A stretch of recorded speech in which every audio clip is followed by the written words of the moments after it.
Hello everyone and welcome back to another Figurehead Reviews video, and today we are taking a look at the Marvel Legends White Rabbit, part of the Demogoblin Build-A-Figure wave. Here we have White Rabbit displayed in the front window with her accessories and Build-A-Figure piece. Down at the bottom we see the Spider-Man logo and then her name across with the red band there. On the side we do have some artwork of the White Rabbit. She's just kind of staring at us with the umbrella open, and that is going to be the same artwork on both sides. On the back, we get a product shot instead, just, again, staring at us. Then we do have a quick read-up. A brilliant woman with a twisted mind. Dr. Lorena Dodson is the deranged queen of crime, the White Rabbit. Then we do have all the other figures needed in this wave to complete the Demogoblin Build-A-Figure. In the bottom, you do have the UPC code, so you can check with your local retailer to see if they have this in stock. But enough about that. Let's get this open and take a look at the White Rabbit. And here is the White Rabbit outside of her packaging, and I will admit that this is another figure that I know very little about, so feel free to fill me in the comments down below. But obviously this is taking some cues from the White Rabbit character from Alice in Wonderland, much the same way that Mad Hatter does in the Batman comics. So I'm sure that a lot of the traits that she has have to do with either time or something like that. I don't know, correct me if I'm wrong.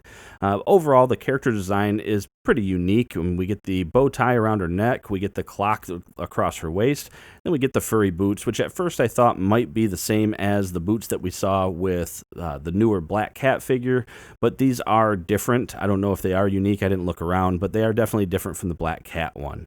And White Rabbit does come with one accessory in the form of this collapsed umbrella, which is a pretty decent design in terms of the sculpt. Colored pink, it's got a silver handle on it, and then you can see the sculpted strap there holding it shut. And it does have a removable blast effect there at the end, so it looks like she can fire out much like the Penguin can with his umbrella.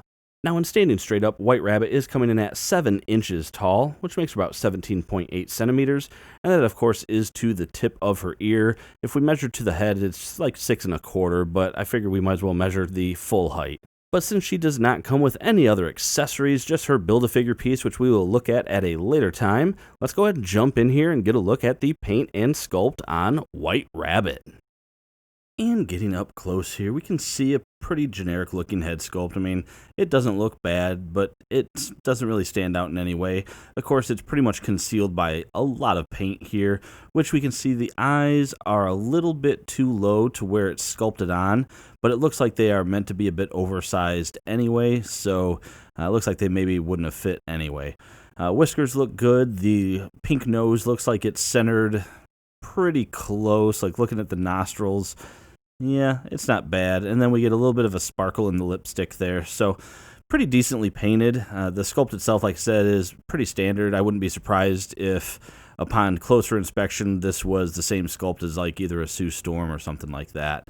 The ears came out looking fine. It looks like they're just going to be glued into the hair piece. You get one that's a little flopped down, and you get a little bit of texture on it, so you do get that fur. And then the hair itself, yeah, not bad. It's kind of blowing in the wind there, blowing back, so that looks pretty good as well. And then we get a little bow tie, and then it looks like if you look beyond the bow tie, you can see that there's some white there on the neck. Because white always gets so heavy-handed with the paint, it looks like they cast this in the white and painted the flesh tones. So you get a little bit bleeding through, but that's actually okay. I mean, we can just pretend that's some of the makeup rubbing off. Looking at the little clock accessory, what time is it? It is, what is that, about 1:55. I wonder if there's any significance there. But that's actually really cool. When we look really close, you can actually see they have the sculpted detail with the numbers on that clock. So that's really cool that they're able to capture that much detail on there. The rest of the sculpt on the body, I mean, it's pretty basic looking. I mean, we get some buttons and whatnot, so yeah, not bad. Jacket looks pretty good. We get a little split here down the back side, so if we do want to do some posing, it at least helps a little bit. Hands are going to be 2 gripping hands, and one thing that I will mention that I always try to mention whenever we have a weapon holding hand, I really wish we had that ulnar and radial type of articulation so it goes up and down, because then we could angle this down. So like looking at, this is the deluxe Black Widow hand, you know, it would have been much cooler to have it to where she could hold the umbrella facing out, so that's a bit of a disappointment. Looking at the legs, we just have a flesh tone going down. Of course, the downside with that is you always have that tattoo there on the back side of their thigh. And then the feet, or the calves there, pretty cool looking. I mean, we get basically the rabbit's feet, I assume. And yeah, they just look like little furry boots, I guess. First villain to wear Uggs. But overall, the design isn't bad, and it's, it works. It looks pretty good. Now, looking at the articulation, so the head can move side to side, but the hair is going to start getting in the way when you do turn it, so you're not going to get a full 360. She can look down a little ways. That doesn't really mess with the hair too much, but unfortunately, she can't really look up much at all because of that hair. Arms are going to come up a little bit past 90 there, not too bad. You do get full rotation. You do have a single jointed elbow that gets you just a little, not quite 90 degrees. And then you do have rotation at the elbow. You do have rotation and a hinge at each of the wrists, but as I said, it is that standard flexion and extension type of hinge, so that is bummer. She does have a diaphragm joint, which doesn't quite go all the way around. I definitely feel like I'm cutting into the plastic if I go too far, and it's really hard to get any kind of crunch or motion out of it. So it's there, but it doesn't feel like you can do much with it.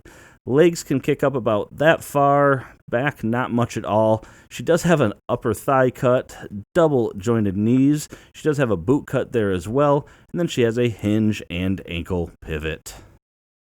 And that about does it for this review, everyone. So overall, I mean, it's a decent looking figure, but I think its downfall is simply just going to be the character content. With this being such an obscure Spider-Man character, I don't know how much it's going to sell. I haven't seen too much of this wave in stores, but I have seen quite a few White Rabbits, so it looks like she's already being a peg warmer, which doesn't terribly surprise me. I will say that I have heard a lot of people that have been buying secondary ones so that they get the extra Build-A-Figure piece, which is the glider.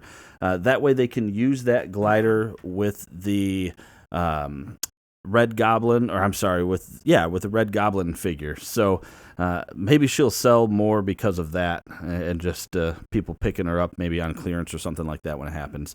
So I think most people are going to probably pass on this one, unless they're, again, completionist collectors like myself. But let me know what you think. Is this someone that you're going to pick up and add to your collection, or is this going to be a pass? Anyway, that is it for this review. Make sure to hit that thumbs up if you like it. Subscribe for more content just like this. And as always, thanks for watching my videos, and have a great day.